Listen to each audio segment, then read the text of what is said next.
Welcome to another episode with your host, Robert E. Hansen, psychic medium, author, and public speaker. Welcome. Today I would like to share a story about one of my readings that I've experienced over many, many years working as a psychic. The name of this story is The Return of the Angel. It is a very touching account that, of course, actually happened to me during and a year after my reading. It's a very interesting tale, and I'd love to share it with you guys to inspire you and to let you know that prayers sometimes can be answered. I had a young couple come see me. The young woman came with her husband. And it came out during the session that one of the big challenges that they had as a young couple is that the relationship between the two of them was beautiful and very loving and very generous of the heart. But for whatever biological reasons, having a child became an extraordinarily difficult challenge. They had shared with me throughout the time we spent together that they had spoken to and visited various fertility people. They had tried various medications and they had tried various approaches to becoming pregnant. And for whatever reason, biologically, the system of what they were taught to do or medications they were given or things they were asked to try to embrace just didn't seem to work. There was clearly a frustration in them, and they were very, very upset. And that's not really why they came for the session. They came in the session because her mom had passed away. And one of the things that she had always wanted her mom to experience was the birth of the baby. Apparently the father and mom had split up some time ago, and their dad really wasn't in her life that much. But the mother did live with them, and the reading did involve the mother. And if, as I'm about to share with you, the mother did suffer from a form of cancer. So her illness was rather extensive. It took some time, and it was very sad, but a beautiful passing. The daughter and her husband and other family members were at the bedside when the mom moved along. But the one thing that was always in the back of the daughter's mind, and of course the son-in-law as well, is that my mother is going to cross over now without a baby. And that's the one thing that the mother-in-law wanted, and the mother wanted was to enjoy the birth of her first grandchild before she moved on to the peace beyond all understanding.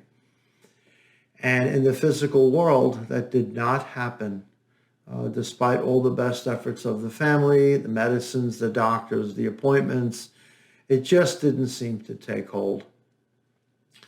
And when they left, I said to them, and I'm not a prophet. I don't do predictions. That's not my personality. I don't do any of that.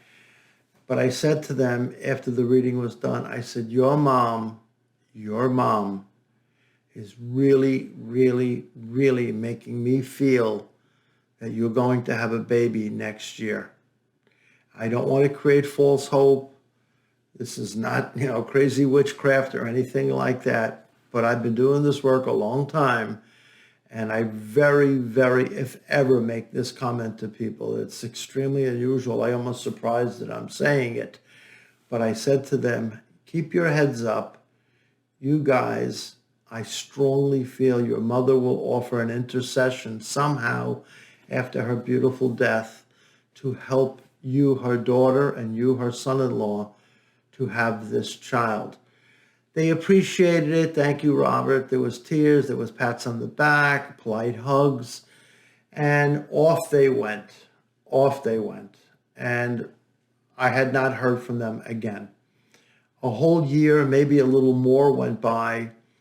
And one day I'm sitting at my office, just relaxing before other clients are expected. I was probably on a lunch break if my memory serves me right. And I heard the office door knock, just a very gentle, quiet knock.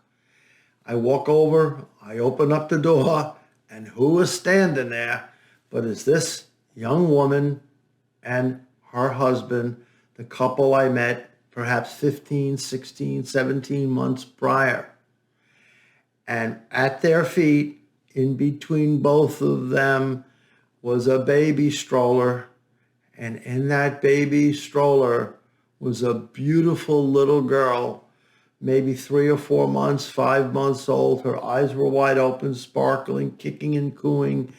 The little baby rattle going, the whole bit. And I just looked down and I looked up at them and they said, "We'd like you to meet baby Emma." I said, "Baby Emma?" And it brought me back in my head. And I said, "Wasn't there a name Emma," which is it's a beautiful name, but it's not that common. So I kind of remembered it. And I said, "Wasn't there an Emma in your reading?" And they said, "Yes, there was an Emma. That was my mother's middle name. And we don't recall if we ever shared that with you." I said, "Well, I feel like you did, but if you didn't, it has that tone right now." And I looked at this baby and I said, "Is there any chance I can give this baby a little hug?" And they said, "Yup." And they picked the baby up out of the stroller. And very briefly, I brought the baby up, a little tiny embrace.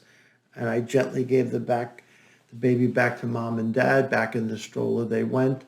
And they said, "Robert, we never, ever thought that we would have this child ever. And you told us this would happen when no one else did." And I said, "Please listen. I'm only sharing what I know your mother's soul wanted to bring to you, this beautiful, beautiful gift. And somehow, through a miracle beyond all understanding, your mom was able to help you have this beautiful little baby.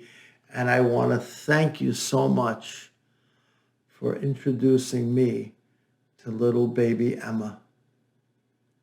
So I wanted to just share this little story with you. I want you to know that the souls do hear you when you pray to them. They cannot always create miracles, that I can tell you.